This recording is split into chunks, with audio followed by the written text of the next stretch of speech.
Donc là, cette vidéo, ça va être un vlog. Donc on va parler de tout et de rien, surtout de rien, je pense. Et voilà, donc je vais vous parler de ce vélo, du gravel. Tout ce qui va me passer par la tête, j'ai beaucoup de choses à dire. Pour reparler de la sortie gravel à Saint-Tropez, gravel route à Saint-Tropez. Donc c'est une sortie qui avoisine les 90 km. J'ai mis 4h20. Donc ça me fait une moyenne de 20 km/h, c'est pas du tout ouf, hein. Mais il y avait vraiment un vent atroce à plus de 40 km/h. Et ce vent, je pensais me le taper uniquement à l'aller. En fait, je l'ai eu 2-3 quarts. Et je l'ai eu pratiquement pendant tout le trajet. Le retour, alors c'était inaudible, je pouvais même pas parler au micro. Vous n'auriez rien entendu d'ailleurs, les rares fois où je me suis exprimé, on n'entendait rien. J'ai souffert, c'est pas la première fois que je fais ce trajet. Mais là, avec ce vent, je commence à avoir une crampe à une cuisse. Je me mets debout comme ça sur la pédale. Et là, j'ai la jambe qui se bloque. Mais une jambe de bois, quoi. Impossible de plier le genou. Donc je sais pas si ça vous l'a déjà fait. Alors du coup, je prends appui sur l'autre jambe. Et là, la deuxième se bloque. Et là, j'avais deux jambes de bois. Je me suis arrêté sur le côté de la route. Là, tu vas me voir avec l'ombre, ça faisait un peu comme ça. Tac. Et là, impossible de bouger. J'avais les deux jambes comme du bois. Je me suis arrêté 5 minutes, j'ai fait quelques étirements. Et là, c'est revenu. Mais franchement, j'ai vraiment souffert, hein. Ça, puis bon, on est quand même début décembre. Les températures se sont bien refroidies. Donc même si il fait quand même beau. Donc je suis rentré avec le vent, la fatigue, le froid et le fait de ne pas avoir mangé. J'étais vraiment KO. Voilà, c'était la petite aparté sur cette sortie gravel à Saint-Tropez. Allez, on entame un peu de gravel.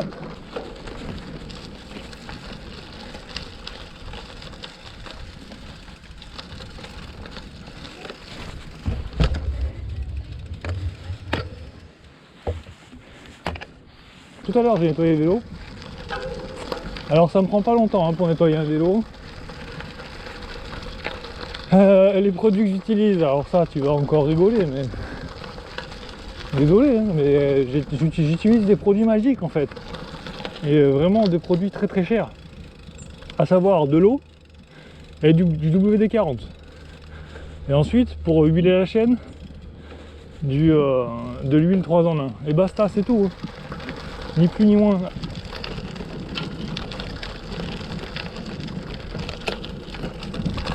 Tu vois, c'est ça le gravel. Ça, c'est nickel pour ça. Le VTT ne sert à rien.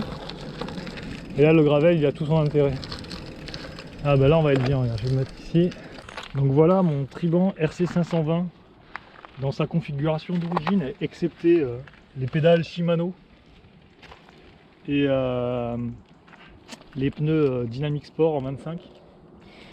Donc là, je l'ai nettoyé. Donc je vais y aller tranquille, je vais pas aller dans la boue, hein. Je voulais rester sur la route. Donc le vélo totalise environ 3000 km.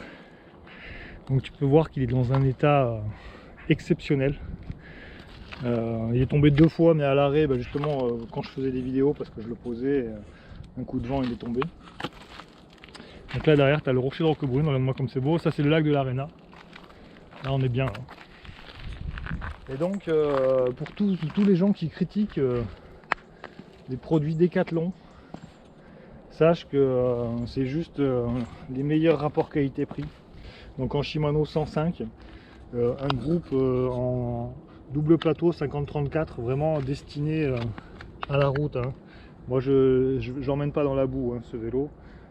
Si je dois passer dans la boue, je passe dans la boue, il ira dedans.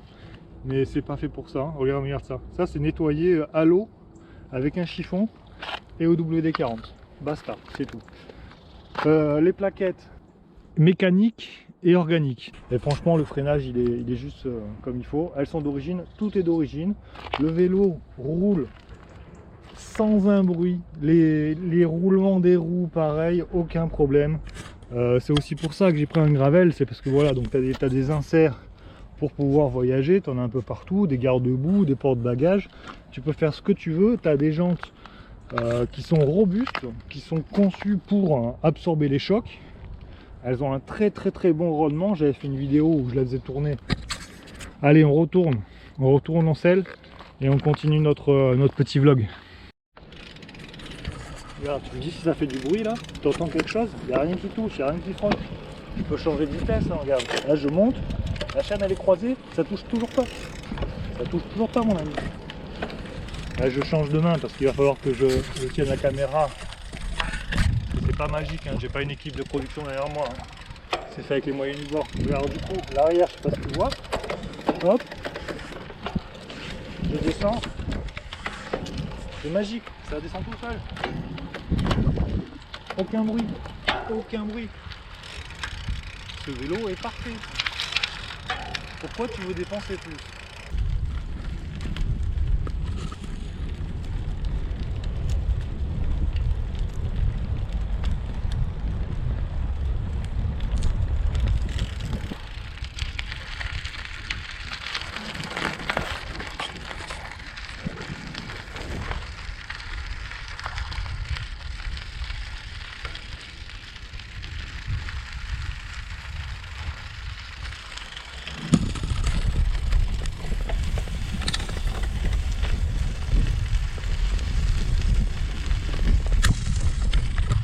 C'est pareil, les pneus j'en ai même des Continental qu'on m'a donné, mais j'ai pas envie de les mettre, ça me dit rien. La seule fois où j'ai mis des pneus entre guillemets haut de gamme, et je me suis fait yesh pour les monter, et en plus, à la première sortie j'ai crevé. Donc franchement non, ça me dit rien du tout quoi. Je garde mes Dynamic Sport. Et tout va bien, mais je sais pas pourquoi les gens ils critiquent. C'est parce que c'est du premier prix. Pour eux, premier prix ça veut dire c'est nul. Tout est fabriqué au même endroit. Je veux dire, Giant, dans les années 80, il faisait des vélos pour Conlago. Giant faisait des vélos pour Conlago. Giant, c'est un produit, ça vient de Taïwan. C'est made in Taïwan, c'est taïwanais Giant. Donc à l'époque, les mecs, et encore aujourd'hui, hein, des cadres de toutes les marques, spécialisées, enfin tous, je les connais pas, mais ils sont tous fabriqués en Chine, même les cadres carbone, surtout les cadres carbone. Donc il faut arrêter à un moment donné, quoi, c'est tout.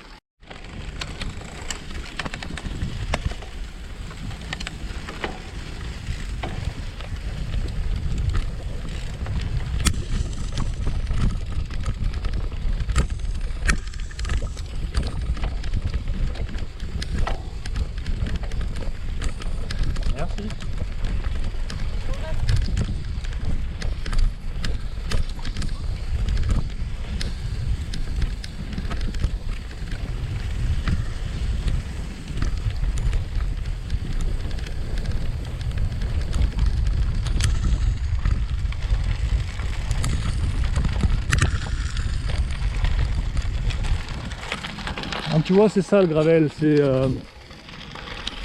Encore une fois, on n'a rien inventé, mais... Voilà, c'est un vélo qui peut passer de la route au gravier. C'est ce que fait ton demi-course ou ton vélo de course adapté, avec des pneus adaptés. Le problème d'un vélo de course, c'est que tu vas avoir... tu vas pas avoir la possibilité de mettre des sections de pneus trop larges. Donc là, tu as vu, moi je roule en 25. Je fais le kéké parce que je roule en 25. Mais honnêtement, c'est parce que chez moi c'est sec. Si je devais rouler dans la boue, c'est impossible de rouler en 25 dans la boue, surtout en slick. Donc voilà, je le fais, mais c'est parce que les conditions de terrain sont adaptées chez moi. Alors maintenant, parlons un peu de moi. Qui je suis, moi? Qui c'est ce gars là, ce fifou là, qui arrête pas de râler sur YouTube, qui critique le gravel et qui roule en gravel, qui fait des vidéos avec son gravel? Qui c'est ce gars? Eh ben, Channel Bike, c'est un gars qui a toujours fait du vélo, comme la plupart des...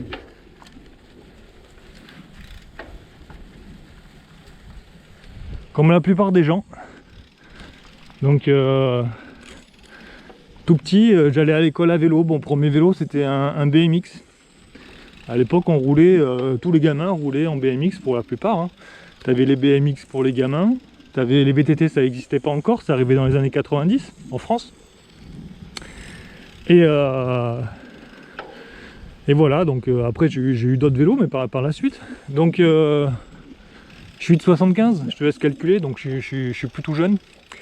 J'ai fait beaucoup de sport, mais quand je te dis beaucoup de sport, c'est que j'en fais encore. Mais voilà, j'ai fait énormément de sport. Équitation, aviron, snowboard, beaucoup de sports de glisse, roller, wakeboard, bon, le ski, enfin voilà, et boxe, enfin voilà, j'ai fait énormément de sport. Donc je sais de quoi je parle, quoi, en fait, quoi. J'invente rien. Le vélo, j'ai jamais suivi les courses cyclistes. Pour moi, je trouve que ça n'a aucun intérêt, en fait. Alors je dis pas, à l'époque, oui, les premiers qui faisaient, en plus les premiers les faisaient en pignon fixe, hein, donc sans frein. Donc ouais, franchement, respect à eux. Mais ceux qui font le Tour de France aujourd'hui, bah ok, ils mangent des kilomètres. Mais bon, ils ont toute une équipe derrière eux, ils ont des vélos ultra légers, ils roulent en peloton. Quand tu roules en peloton, désolé, mais tu fais pas le même effort que quand tu roules tout seul. Pour prendre un exemple, la sortie d'avant-hier, 90 km, 4h20, 90 km, 4h20. Si tu veux, je fais la même en VTT, avec le même dénivelé, j'avais dans les 300 ou 400 mètres de dénivelé. Je fais la même en VTT, je vais mettre autant de temps, je vais faire 3 fois moins de kilomètres. Et je vais être aussi fatigué, en fait. Donc c'est pour ça. Il faut comparer ce qui est comparable. Après, voilà, les mecs du Tour de France, désolé, mais où est-ce qu'on leur demande, quand est-ce qu'on leur demande de faire 5000 km à 50 km/h de moyenne? Je veux dire, toi, tu les fais pas en voiture, tu le fais pas, quoi. Donc voilà, il faut qu'ils arrêtent. Après, c'est pareil. Les mecs, moi, quand je roule, quand je mets pas le casque ou quand je mets pas les gants, par exemple là, maintenant, là, tu vois, j'ai pas les gants, je vais voir quelqu'un qui va me dire ouais, mais t'as pas les gants, t'as pas le casque. Oh, t'as vu les mecs du Tour de France, comment ils roulent? Ils roulent à 100 dans les descentes, ils sont habillés en lycra, ils ont rien sur eux, et tout le monde trouve ça normal, et on les envoie dans des descentes, je te dis pas, c'est des descentes de la mort, quoi, et tu loupes un virage, tu meurs. Attends, là il y a un petit passage technique, 2 secondes. Juste avec le frein arrière.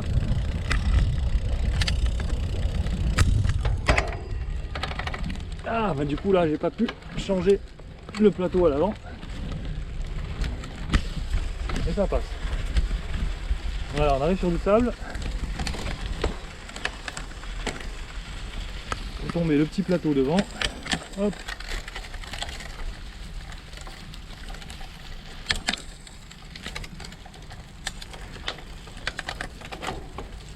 Allez. Donc voilà, j'ai 48 ans.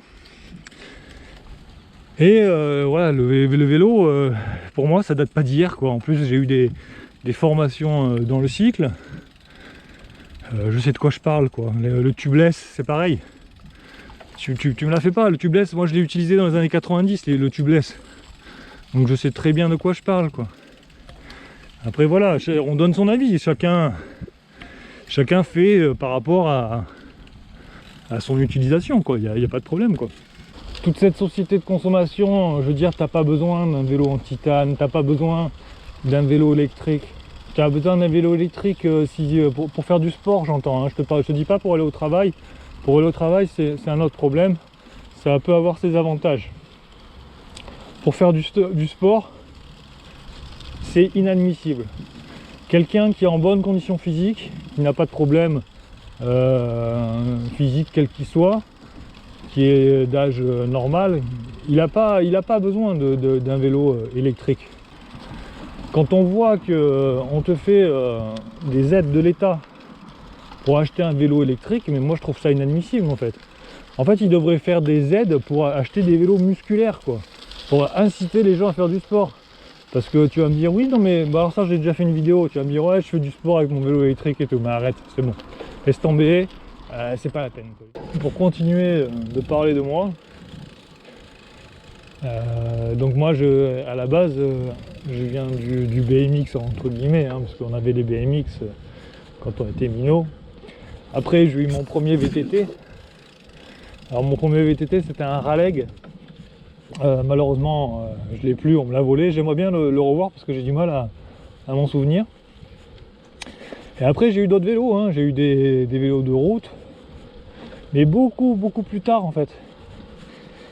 Bon, j'avais les copains, on avait les vélos des mamans et voilà, on roulait, on se faisait plaisir, on sautait les trottoirs avec les jantes acier et tout. Donc tu vois, c'est pour ça date pas d'hier, les pratiques entre guillemets off-road. Ça date pas d'hier avec les vélos anciens. De toute façon, à l'époque, on n'avait pas le choix, on n'avait que ça. Donc on faisait avec, quoi. Donc c'est pour ça qu'aujourd'hui, on n'a rien inventé. Ok, on a des meilleurs freinages, des nouvelles roues. Il y a aussi le fait, entre le gravel et le vélo de route, les haubans arrière, ils se sont élargis, en fait. Parce que on est passé en boost et en super boost sur la route et sur le VTT, parce qu'on a augmenté la pignonnerie. Au début, on a eu 3 pignons, 6 pignons, 8 pignons, 9 pignons. Maintenant, on est à 12 pignons pour certaines marques. Donc là aussi, c'est un petit peu la surenchère, la compétition. Donc tu auras compris que cette vidéo, c'est tout ou n'importe quoi. Ça arrive dans tous les sens. C'est pensé, mais pas du tout préparé. Donc voilà, hein, c'est un gros brouillon. Là, on parle, c'est le vlog, je te dis, on parle de tout et de rien. Surtout de rien. Bon, malgré tout, je vais essayer de ne pas perdre le fil de la discussion. Et donc, j'ai commencé le vélo étant petit pour aller à l'école. Et en fait, c'était mon compagnon de tous les jours, quoi. Je veux dire, mon vélo, c'était ma vie, quoi. Je veux dire, ça me permettait de me déplacer, d'aller où je voulais. C'était mon pote, quoi. On était inséparables, quoi. Et bon, à cette époque-là, tu n'avais pas de tout ce qui était merchandising. Le merchandising, oui, ça a commencé justement avec le Tour de France, où tu as des équipementiers comme Campagnolo, Shimano, bah, tous, hein. Mon SRAM, ça n'existait pas à l'époque, mais Campagnolo, ils ont submergé, ils ont inondé le Tour de France de leurs produits. Et ils ont inculqué aux gens que c'était bien, mais pour moi, Campagnolo, c'est bidon, quoi. Après, ça, c'est que mon avis, mais... Donc, tu vois, j'ai jamais été sensible à tout ce merchandising par rapport au Tour de France. D'ailleurs, moi, le vélo, c'était pour aller à l'école, c'était pour aller me balader. C'était pas pour faire la compétition. Quand on avait un vieux Peugeot Sport, on était, enfin vieux à l'époque, c'était le marché, mais quand tu avais un Peugeot course, bah, tu étais tout content. T'envoyais les watts, c'était génial. Le premier VTT, c'était juste la vie, quoi. Et qu'est-ce que tu avais? Tu avais un VTT, tu avais un cadre en acier, avec une fourche en acier, et c'est tout, quoi. Et à l'époque, avec les VTT, on était les rois du monde, quoi. Et aujourd'hui, qu'est-ce qu'on fait? Ben, on fait des VTT avec des cintres, des drop bars, quoi, des cintres comme ça, des cintres de course, et on appelle ça le gravel. Bah oui, d'accord, ok, mais voilà, je te dis, on n'a rien inventé, quoi. On n'a rien inventé. Maintenant, je te dis, les gravels, t'as des suspensions, des gros pneus, c'est des VTT, quoi. Si c'est pour avoir tout cet armement pour aller rouler sur du gravier, ça n'a aucun intérêt. Tu roules tu prends un VTT. Après c'est sûr, si tu fais du bikepacking, là le mot à la mode là, si tu prends ton sac à dos là, comme je dis, là, le bikepacking, et que tu fais le tour du monde en vélo, alors là tu as besoin d'avoir un vélo qui roule, tu vois, le gravel ça roule tout seul. Alors, en VTT c'est sûr, t'as pas ce rendement, mais t'as pas les mêmes pneus quoi. Mais le VTT tu seras jamais arrêté. Regarde, avec un VTT là tu peux descendre du rocher là, tu prends les pistes, tu descends. Avec un gravel, qu'est-ce que tu vas descendre là? Tu vas prendre un gravel avec des pneus en 50, avec une fourche rigide, mais ça n'a aucun intérêt. C'est ok, tu vas absorber les chocs, tu vas passer dans la boue, tu vas passer dans les pierres, mais en descente en vitesse, si tu as des fourches et des suspensions, c'est pas pour rien quoi. C'est pas pour rien, c'est comme le tubeless, c'est comme tout, je veux dire, sur le tubeless, en voiture tu as du tubeless, mais t'as pas du tubeless ready quoi. T'as pas besoin de mettre du préventif dans ta voiture tous les 6 mois, heureusement, sinon personne le ferait. Mais là, parce que t'as 2-3 youtubeurs qui te disent ouais c'est génial, c'est le top, c'est trop bien, machin, bidule, tout le monde fait ça. Tiens, il y a plein de cyclistes qui arrivent.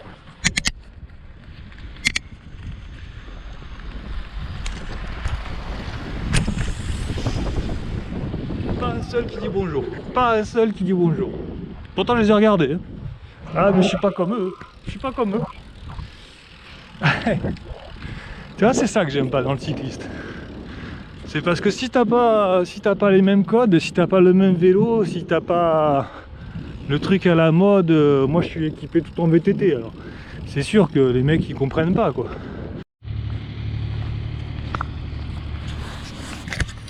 Allez, c'est reparti, j'étais en panne de batterie. Donc tu vois, j'ai croisé 2 groupes de cyclistes. Le premier tu l'as vu, le deuxième t'as pas vu parce que j'avais plus de batterie. Mais il n'y en a aucun qui va dire bonjour. Parce que t'es pas comme eux. Alors moi j'ai aucun a priori. Mais je suis respectueux des gens quoi, je suis respectueux de tout le monde quoi. Là ils te disent pas bonjour, mais on est quand même des cyclistes, on est sur la route. Tu croises un groupe, il n'y en a pas un qui te dit bonjour. Parce que t'as pas un vélo de la marque. Si j'avais eu un Kona Lago équipé en lycra avec des casques des Daft Punk et des lunettes des lunettes laser, ah là ils m'auraient tous dit bonjour, hein. Ils m'ont dit ouais ça va poteau et tout, roule avec nous.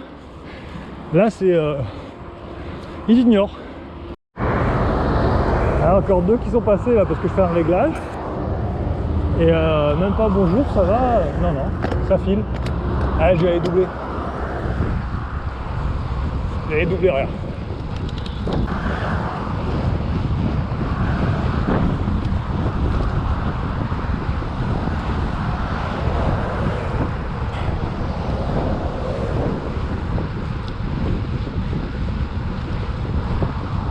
Alors ça a des vélos tout carbone. Et ça roule comme des vieux.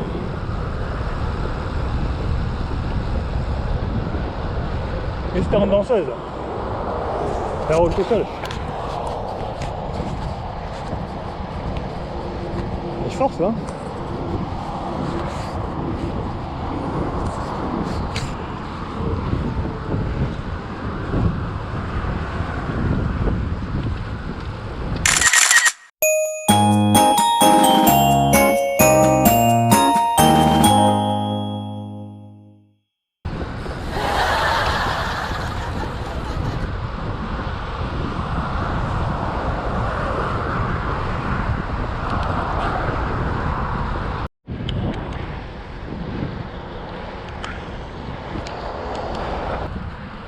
C'est ça que j'aime pas chez les cyclistes sur route.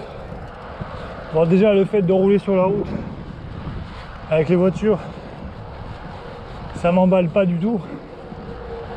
Mais en plus, voilà, si tu roules pas avec le matériel à la mode, la dernière tenue vestimentaire à la mode, que tu ressembles pas à ta communauté, t'es pas intégré. Là ils sont derrière là. Ils sont en PLS. Et pourtant ils ont des vélos tout en carbone. Et là tu vois, quand ça commence à monter, il n'y a plus personne. Ils sont tous à la maison. Mais ça grimpe. Alors ouais, faut pousser sur les jambes.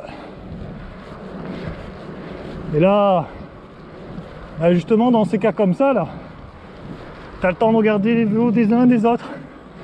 Et là tu peux constater, je suis tout seul. Là il n'y a plus personne là. Donc tu vois, je dis pas, moi je suis vraiment pas du tout un cycliste professionnel, mais c'est ça qui me fait rire. C'est que 90% des gens que tu vas croiser sur la route qui font du vélo, ils ont des vélos de compétition, mais ils roulent comme des vieilles. Donc moi ça me fait rigoler. Une pente comme celle-là, là tu me mets une équipe pro, mais il me fume. Mais il me fume largement, mais moi j'ai aucune prétention. Je suis bidon. Il n'y a pas de souci. Après, moi je me suis remis en vélo, en selle. C'était avant tout, parce que je te raconte ma vie, mais comme ça tu sais un peu. Je me suis pété les croisés en faisant du wakeboard.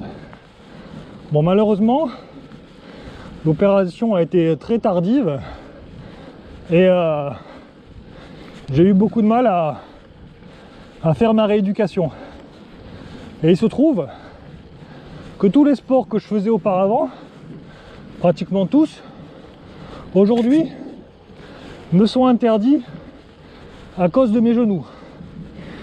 Donc le seul sport que j'aime bien, hein, mais c'est pas mon sport de prédilection, c'est le vélo. Après le vélo, l'été sur la route, chez nous, c'est infernal quoi. Il y a énormément de monde, les gens roulent n'importe comment. Bon là tu m'entends souffler comme un vulgaire petit poney, mais c'est normal, ça grimpe mon petit. Donc moi à la base, voilà, je fais du VTT, je kiffe être en forêt, il n'y a pas de voiture, il y a peu de monde. L'été quand tu as le droit de rouler, tu es à l'ombre, il fait bon, c'est beau, c'est calme. Voilà, c'est magnifique quoi, je suis dans un cadre exceptionnel. Donc bon, à la base moi je roule essentiellement en VTT. Quand je fais une sortie de 100 km avec le gravel, voilà, c'est finger in the noise quoi. Et l'avantage, c'est que déjà tu as l'empattement pour les pneus, tu peux mettre les pneus que tu veux. Tu as un cintre relevé avec un flair, tu vois, un flair de 16 degrés là, ça t'écarte les mains, tu as des bonnes positions. Là, tu te casses pas la nuque. Tu as un rendement extraordinaire par rapport à un VTT, je parle. Après, un VTT en 29 pouces, tu lui mets des pneus roulants, il file, hein, et tu auras l'avantage de la suspension. C'est pour ça, un bon gravel ou un bon VTC pour faire du tout chemin, il vaut mieux prendre un VTC. Hein. Ouf, je souffle, hein, mon ami. Ah, puis je radote, je répète sans cesse les mêmes choses. Mais c'est parce que dans les commentaires, ça revient tout le temps. Donc voilà, c'est mon vlog. Excuse-moi, je te saoule, mais bon, si tu arrives sur la chaîne, au moins, tu sauras en quoi t'en tenir. Bon, s'il te plaît, te désabonne pas, ça me fait mal au cœur. J'ai tellement de mal à vous faire venir. Bon, après, je comprends, je dois vous saouler, mais bon, c'est comme ça, les loulous. Il faut que les choses changent. C'est trop facile de pleurer et de cautionner toute cette société de consommation. Je veux pas faire mon écolo, mais bon, c'est quoi toute cette forme de commerce, tu contribues à fabriquer, produire, alors qu'il y a énormément de vélos sur le marché. Il suffit simplement de remettre au goût du jour. Bon, après c'est sûr, sur un vieux cadre, sauf si c'est de l'acier, même l'alu, mais bon, je te parle même pas du titane, parce que tu peux souder des étriers de frein à disque, parce que c'est vrai quand même que le frein à disque, pas tant sur la route, parce que sur la route ça a des avantages, mais là le freinage de celui-là là, il est juste comme il faut quoi. Mais même là sur la route, ça peut être dangereux si tu sais pas bien le doser, mais il est très progressif hein, ce freinage. Vraiment un très très bon freinage. Hein. Pour du freinage à câble, franchement tu ressens pas que c'est du câble. Hein. Si c'est bien réglé, t'as aucun bruit, aucun frottement. Donc ok, ouais, tu te dis ouais, mais le titane, c'est génial. Il garde ses caractéristiques à vie. Il a l'avantage de l'acier, la souplesse de l'acier, avec la rigidité quand même de l'alu, tout en ayant un poids raisonnable. Ça résiste à la corrosion. Ouais, c'est génial le titane. Sauf que ton vélo, tu vas jamais le beugner, tu vas jamais péter une soudure. Enfin, tu sais pas ce qui va se passer, quoi. Tu vas le payer 5 ou 6 fois plus cher qu'un vélo en alu, ou même en acier, ou même en carbone. Parce qu'après, ça, c'est pareil. Du coup, le carbone, j'y reviens après. Du coup, voilà, ton vélo en titane, même si le titane, il a des propriétés mécaniques extraordinaires, ça reste un vélo, quoi. Tu t'en sers, tu l'uses, tu le cognes, tu peux tomber avec, et puis voilà quoi. Le carbone c'est génial, mais c'est un produit dérivé du pétrole, donc c'est pareil, tu pollues. Tu te prends des bons aciers, tu as des aciers qui sont aussi légers que des alus quoi. Faut arrêter quoi. L'acier aujourd'hui tout le monde sait le travailler, tout le monde sait le travailler, il n'y a rien de plus simple. Demain tu pètes une soudure sur ton cadre acier, tu vas voir n'importe quel chaudronnier ferrailleur là, j'ai pas le terme, excuse-moi là, mais voilà, je viens de me taper une montée un peu hard, donc voilà, j'ai mon esprit qui est un peu dans le flou. Et voilà, un cadre acier, tout le monde sait faire un cadre acier, et même moi je saurais faire une soudure sur un cadre acier quoi. Voilà. Carbone, alors c'est très bien le carbone, c'est super léger, c'est super résistant. Avec les différences de fibres, de croisement, tu arrives à avoir des propriétés totalement différentes, que ce soit en flex, en absorption, en nervosité, voilà, tu peux faire ce que tu veux. Mais ça reste un produit pétrolier. Demain, déjà, les propriétés du carbone, c'est 3 ans. Hein. L'alu, c'est 5, l'acier, c'est 10, et le titane à vie, entre guillemets.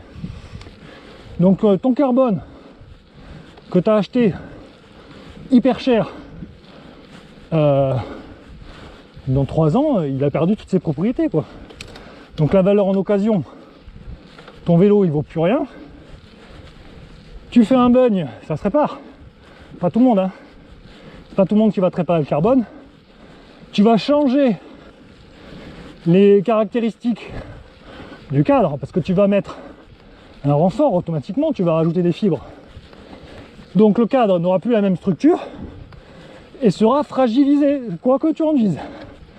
Donc il sera peut-être pas équilibré comme à son origine. Je voulais faire une sortie tranquille, vlog, ne pas m'en mettre plein les jambes, parce que déjà j'avais des bonnes courbatures de ma sortie Saint-Tropez. Bon, après je regrette pas, hein. C'est que du kiff, mais voilà, ça monte. Tout à l'heure j'étais de l'autre côté, je me suis dit non, je vais pas la prendre, et en fait je la prends de ce côté là, et je crois que c'est idem, c'est aussi vénère. Je vais m'arrêter 5 minutes là, je vais te montrer un truc là.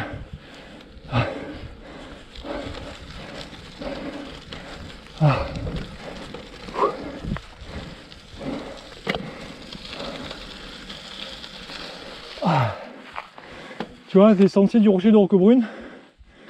Et là, tu as un sentier, c'est les 3 croix. C'est magnifique. Si tu viens ici, fais-le à pied. En vélo, c'est même pas la peine. En gravel, t'oublies.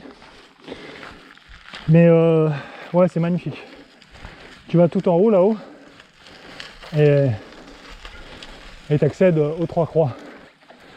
Tu vois là-haut. Bon. Allez, on continue. Tout ça pour dire que je suis quand même sensible à... Même si je suis pas écolo, je suis sensible à l'écologie. Le paradis, il est là. Tu fais la promotion du vélo électrique. Mais pourquoi faire? Tu veux faire du sport? T'es en bonne condition physique? Pédale. Arrête, t'es pas obligé de faire des sorties de 400 km. Hein. Ouais, je me suis recouvert un peu, j'ai remis le bonnet. Parce que là, le soleil commence à tomber. En plus, il y a un voile nuageux. Donc ça va descendre aussi. Donc là, je suis bien trempé de ma montée. Regarde comme on est bien ici. Là, ici, t'as aucun vélo. Allez, c'est parti. On va essayer de mettre un petit chrono. Allez, go!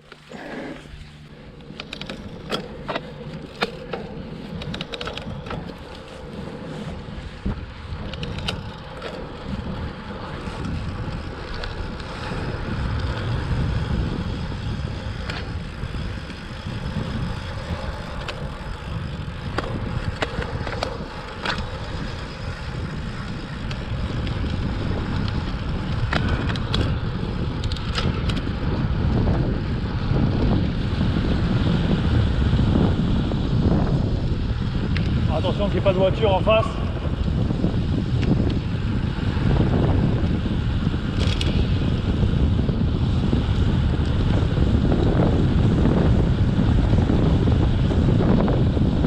Je vois pas un bruit. Hein.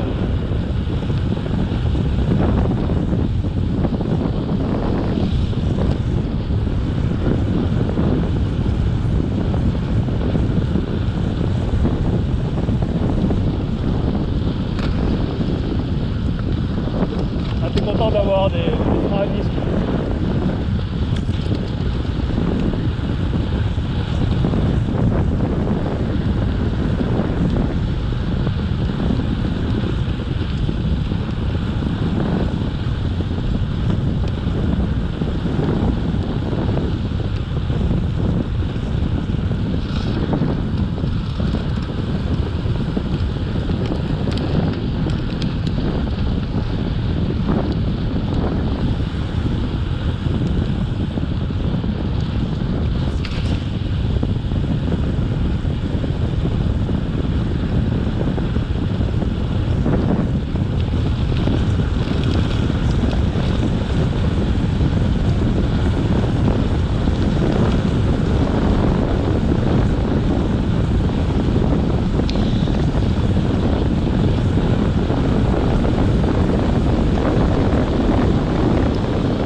Freiner parce que s'il y a une voiture c'est dangereux,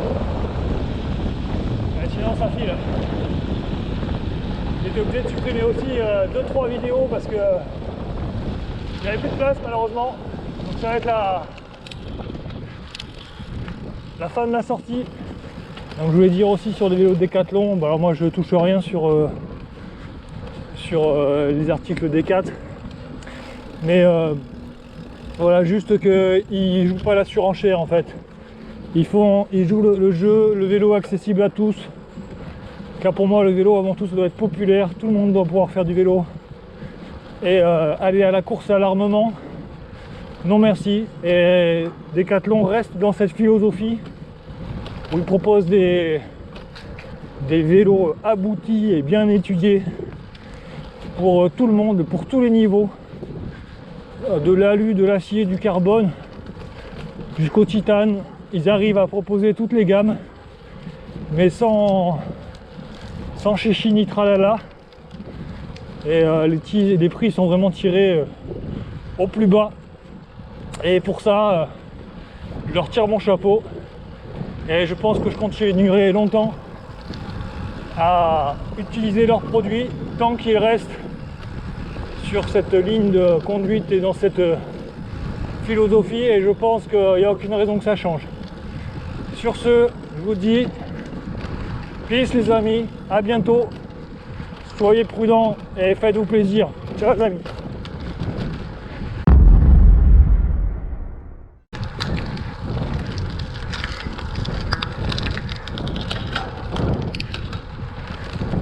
C'est parfait ce vélo.